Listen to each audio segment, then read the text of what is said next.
चलिए जानते हैं आज की देश और दुनिया की काम की और महत्वपूर्ण खबरों को। बिना अनुमति के नहीं होगा कोई कार्यक्रम, होली पर रखना होगा इन बातों का ध्यान, गाइडलाइन जारी। 1 अप्रैल से होने वाले हैं ये 5 बदलाव। कर्मचारी व कारोबारी होंगे सबसे ज्यादा प्रभावित। केंद्र सरकार ने लिया बड़ा फैसला, कहा 1 अप्रैल से 45 साल के ऊपर सबको लगेगा टीका। कोरोना के बढ़ते मामलों के बीच गृह मंत्रालय ने जारी की नई गाइडलाइन। सस्ता घर खरीदने का आखिरी मौका, बचा सकते हैं 2,67,000 रुपए, सिर्फ कुछ दिन बाकी। 31 मार्च तक करा ले रजिस्ट्रेशन, सीधे खाते में आएंगे 4,000 रुपए, जाने कैसे। जी हां दोस्तों, और भी बहुत बड़ी काम की खबरें निकल कर आ रही है, इसलिए वीडियो को शुरू से लेकर लास्ट तक जरूर देखना। और अभी तक आपने इस वीडियो को लाइक नहीं किया तो लाइक कर दीजिए। तो चलिए वीडियो स्टार्ट करते हैं। केंद्र सरकार ने लिया बड़ा फैसला, कहा 1 अप्रैल से 45 साल के ऊपर सबको लगेगा टीका। जी हां, कोरोना के बढ़ते मामलों के बीच केंद्र सरकार ने बड़ा फैसला लिया है। केंद्र सरकार ने ऐलान किया कि 1 अप्रैल से 45 साल के ऊपर सभी लोगों को कोरोना का टीका लगाया जाएगा। केंद्रीय मंत्री प्रकाश जावड़ेकर ने बताया कि अब नियम सिर्फ सरकारी कर्मचारियों के लिए नहीं, बल्कि अब 45 साल से ज्यादा उम्र के आम नागरिक भी टीका लगवा सकेंगे। बता दें कि अब तक 45 से 60 साल के बीच सिर्फ गंभीर बीमारियों वाले लोगों को ही वैक्सीन दी जा रही थी। केंद्रीय मंत्री प्रकाश जावड़ेकर ने प्रेस कॉन्फ्रेंस में बताया कि लोगों को सिर्फ अपना पंजीकरण कराना होगा, इसके बाद उन्हें आसानी से सरकारी और प्राइवेट सेंटर्स पर वैक्सीन मिल जाएगी। केंद्रीय मंत्री ने बताया कि अब तक पूरे देश में 4,85,00,000 लोगों को कोरोना का टीका लग चुका है। इनमें 80 लाख लोगों को टीके की दोनों डोज लगाई जा चुकी है। कोरोना के बढ़ते मामलों के बीच गृह मंत्रालय ने जारी की नई गाइडलाइन। जी हां, कई राज्यों में कोरोना के नए मामलों में तेजी देखी जा रही है। इस बीच केंद्रीय गृह मंत्रालय ने अप्रैल महीने के लिए गाइडलाइन जारी की। इस गाइडलाइन में मुख्य रूप से टेस्ट, ट्रैक और ट्रीट की रणनीति पर काम करने पर जोर दिया गया है। साथ ही टीकाकरण अभियान पर फोकस अधिक रखने के लिए कहा गया। जिन भी राज्यों में RT-PCR टेस्ट का आंकड़ा कम है, इसे बढ़ाए जाने की सलाह दी गई है। गाइडलाइन में कहा गया कि जब नए कोरोना केस का पता चले तो उसका समय पर इलाज हो और उस पर नजर रखी जाए। कॉन्ट्रैक्ट ट्रेसिंग के जरिए सभी संपर्क में आने वाले लोगों को क्वारंटीन किया जाए। गाइडलाइन में मास्क पहनने और सोशल डिस्टेंसिंग के नियमों का पालन कराने के लिए उचित जुर्माने की भी बात कही गई। यह भी साफ किया गया कि इंटर स्टेट और इंट्रा स्टेट को लेकर पाबंदियां नहीं लगाई जाए। जिन राज्यों में टीकाकरण की रफ्तार धीमी है, उसको लेकर गाइडलाइन में चिंता जताई गई। राज्यों से कहा गया कि टीकाकरण में तेजी लाएं। कोरोना के चेन को तोड़ने के लिए यह जरूरी है। महाराष्ट्र, पंजाब, गुजरात, छत्तीसगढ़, कर्नाटक और तमिलनाडु में तेजी से कोरोना के मामले बढ़े हैं। आज कोरोना के 40,715 नए मामलों की पुष्टि हुई। 31 मार्च तक करा ले रजिस्ट्रेशन, सीधे खाते में आएंगे 4,000 रुपए, जाने कैसे। जी हां, अगर आपने PM किसान सम्मान निधि में अभी तक रजिस्ट्रेशन नहीं कराया है तो 31 मार्च तक करा ले।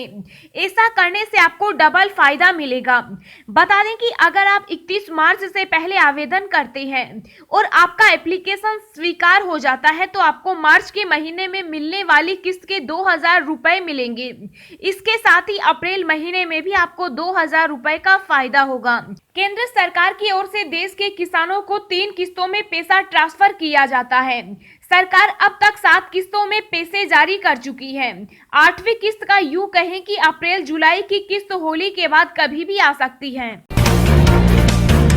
1 अप्रैल से होने वाले हैं ये 5 बदलाव, कर्मचारी व कारोबारी होंगे सबसे ज्यादा प्रभावित।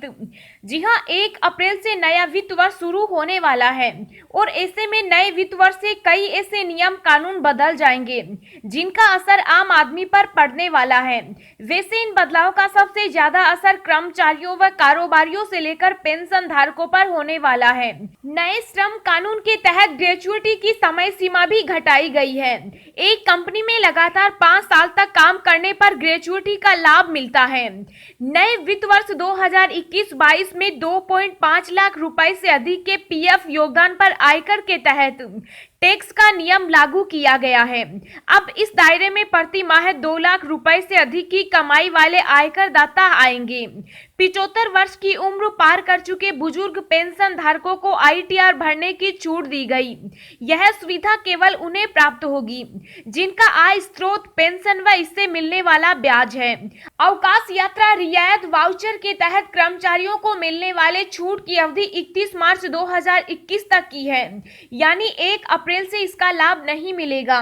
बिजनेस टू बिजनेस कारोबार के तहत 1 अप्रैल से ऐसे कारोबारियों के लिए ई इनवॉइस अनिवार्य होगी जिनका टर्नओवर 50 करोड़ रुपए से अधिक है। सस्ता घर खरीदने का आखिरी मौका बचा सकते हैं 2,67,000 रुपए, सिर्फ कुछ दिन बाकी हैं। जी हां, सस्ते घर खरीदने का फायदा उठाना चाहते हैं तो आपके पास 31 मार्च 2021 तक मौका है।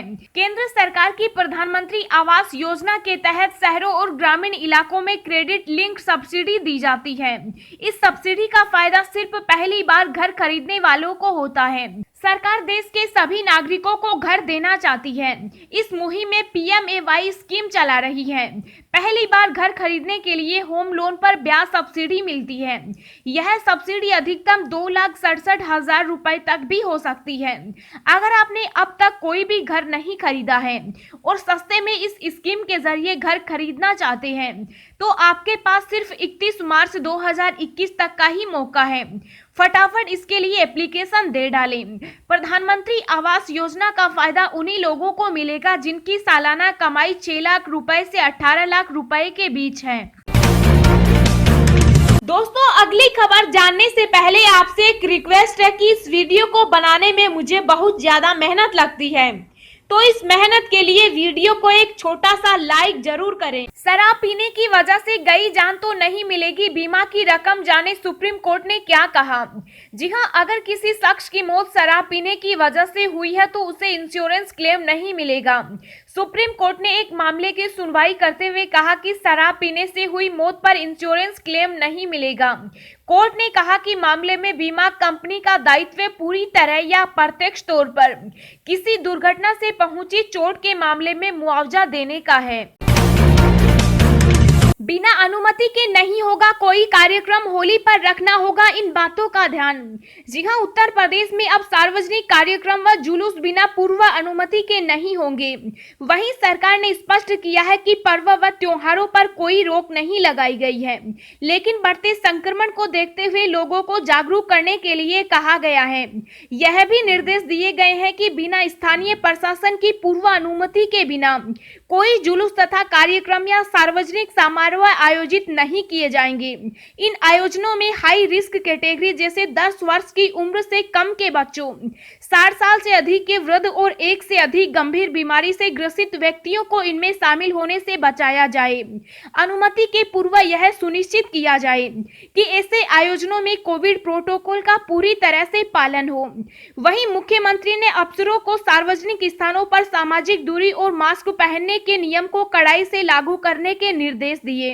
उन्होंने कहा कि railway station, bus station, airport पर इंफ्रारेड थर्मामीटर, पल्स ऑक्सीमीटर और रैपिड एंटीजन टेस्ट की व्यवस्था अनिवार्य रूप से रहे।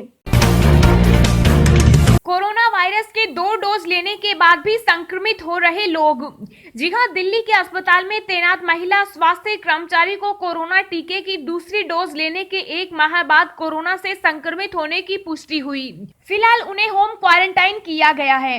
स्वास्थ्य विभाग की ओर से अब संक्रमित कर्मचारी का जीनोम सीक्वेंस जांच कराया जा रहा है, जिससे यह पता लगाया जाएगा कि कहीं कर्मचारी को नए कोरोना वायरस का संक्रमण तो नहीं हुआ है। बता दें कि नर्सिंग कर्मचारी ने 21 फरवरी को कोरोना टीके की पहली डोज कोविशील्ड दी गई थी। उसके 28 दिन बाद 17 फरवरी को टीके की दूसरी डोज दी गई। उसके कुछ दिन बाद उनकी तबीयत बिगड़ी, उन्होंने कोरोना की जांच करवाई। सोमवार को आई रिपोर्ट में उन्हें कोरोना होने की पुष्टि हुई। अधिकारियों का कहना है कि टीके की दोनों डोज लेने के बाद शरीर में एंटीबॉडी बनने में सामान्य रूप से 45 दिन का समय लगता है। ऐसे में टीका लगवाने के बाद भी सुरक्षित बने रहने के लिए मास्क व शारीरिक दूरी आदि का पालन करना चाहिए। होली पर कोरोना का पहरा, इन राज्यों के बाद दिल्ली ने भी बढ़ाई सख्ती गाइडलाइन जारी। जी हां, दिल्ली सहित देश के 10 प्रमुख राज्यों में कोरोना का कहर फिर से जारी है। इधर होली 2021 को लेकर राज्य सरकारों ने गाइडलाइन जारी कर दी। महाराष्ट्र, मध्य प्रदेश के बाद अब दिल्ली सरकार ने भी होली त्योहार को लेकर सख्ती करने का आदेश दे दिया।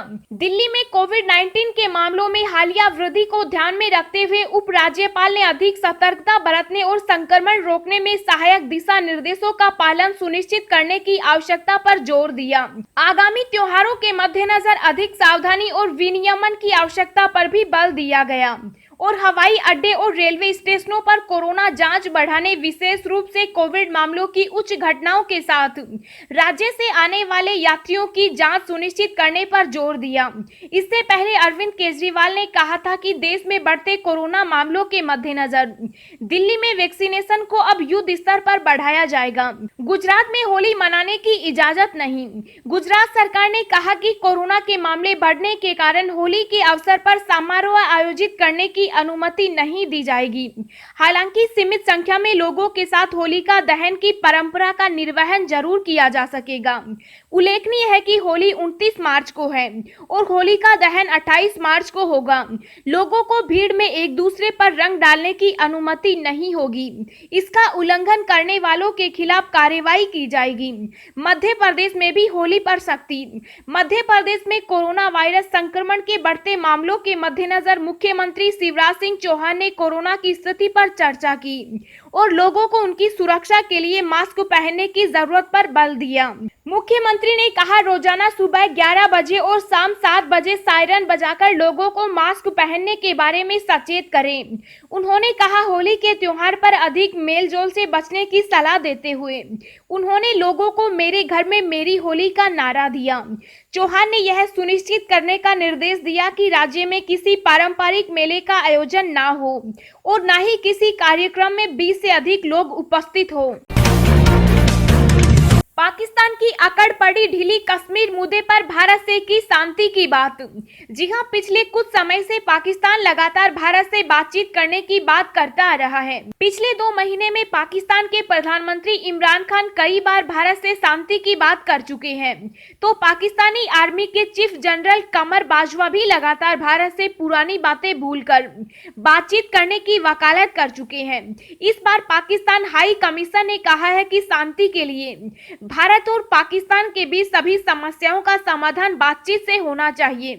खासकर जम्मू कश्मीर में 70 सालों से लगातार दोनों देशों के बीच मतभेद चला आ रहा है। पाकिस्तान हाई कमीशन का बयान ऐसे वक्त में आया है जब ऐसी खबरें हैं कि भारत और पाकिस्तान के बीच शांति समझौता करवाने की मध्यस्थता संयुक्त अरब अमीरात करवा रहा है। सरकार का बड़ा फैसला, 24 से 31 मार्च तक बंद रहेंगे कक्षा 8 तक के सभी स्कूल। जी हां, उत्तर प्रदेश में कोरोना संक्रमण के मामले बढ़ने के बाद पीएम योगी आदित्यनाथ ने राज्य के उच्च अधिकारियों के साथ मीटिंग की। इस मीटिंग में फैसला लिया गया कि कक्षा 1 से 8 तक के सभी परिषदीय और निजी विद्यालयों में 24 से 31 मार्च तक होली का अवकाश घोषित करने का ऐलान कर दिया गया। इसके अलावा हर जिले में एक समर्पित कोविड हॉस्पिटल बनाने के निर्देश भी दिए गए। इसके अलावा कोरोना टीकाकरण का काम पूरी प्रतिबद्धता के साथ किए जाने के सख्त आदेश भी दिए हैं।